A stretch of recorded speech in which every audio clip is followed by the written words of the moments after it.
This year, Alia made her first appearance on Met Gala. She was wearing a beautiful white dress with pearl detailing on it. कुछ लोग को ये look उसकी simplicity की वजह से पसंद आया और कुछ लोगों ने आलिया को एक्सपेरिमेंट नहीं करने के लिए क्रिटिसाइज भी किया. But most of the comments were how she is copying Deepika कि जब दीपिका कांस में गई तो पीछे पीछे आलिया भी चली गई. ये कंपैरिजन कॉफी विद करण के एक एपिसोड से शुरू हुआ जब एक सवाल के जवाब में आलिया बोली कि सर यानी Sanjay Leela Bhansali did 3 movies with DP but he has promised me 4. तब से लोगों ने ऑब्जर्व करना शुरू किया कि कैसे आलिया डीपी के फुटस्टेप्स को फॉलो कर रही हैं. जैसे जब दीपिका ने संजय लीला भंसाली के साथ मूवीज की तो आलिया भी उन्हीं के साथ मूवीज करने लगी. जब दीपिका ने इंटरनेशनल ब्रांड को साइन किया अब आलिया भी इंटरनेशनल ब्रांड्स के साथ एसोसिएट होने लगी.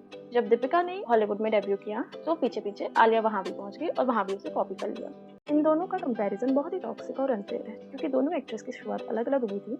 जैसे DP started as a model, she did various commercial before getting runway shows. In her starting days she also appeared in some of the music videos. Before coming to Bollywood, she did Kannada and Telugu movies. After all the hard work, she finally became Shanti Priya in Om Shanti Om. For Alia, it was comparatively easy. She got her first film because her being from a Nepo family. Thereafter also, she got good movies with good script such as Urta Punjab Highway etc. In one of the interviews, Aishwarya Rai said that she is only given good work and opportunities because she is backed by the institution of Karan Johar. Despite the fact that seemingly it's and I've said this to her also. I said, it's fantastic for you with the kind of support that Karan has given to her from the beginning. And to have that kind of an establishment with you is very comforting because you kind of, it's not tough in terms of the kind of, you can have it all laid out for the longest time to come. And she smiled. And I told her, I said, it's great for you as an actor. Ki, bhai, there's good work and only good work and only good work up ahead and only good opportunities ahead. But we have to admit that she did justice to most of the movies. Although उसका रास्ता आसान रहा है पर उसने prove भी किया है कि वो कैपेबल एक्ट्रेस है. दोनों एक्ट्रेस ने अपनी अपनी अपॉर्चुनिटीज़ को जस्टिफाई किया है. दोनों ही नेशनल और इंटरनेशनल लेवल पर बॉलीवुड को अच्छे से रिप्रेजेंट कर रही हैं. माना दोनों की जर्नी अलग लग रही है पर दोनों ही एक्ट्रेस अभी अपने करियर के पीक पर हैं. और ये तो अच्छी बात है ना कि इंटरनेशनल ब्रांड्स इंडिया और इंडियन सेलेब्स के साथ कोलैब कर रहे हैं.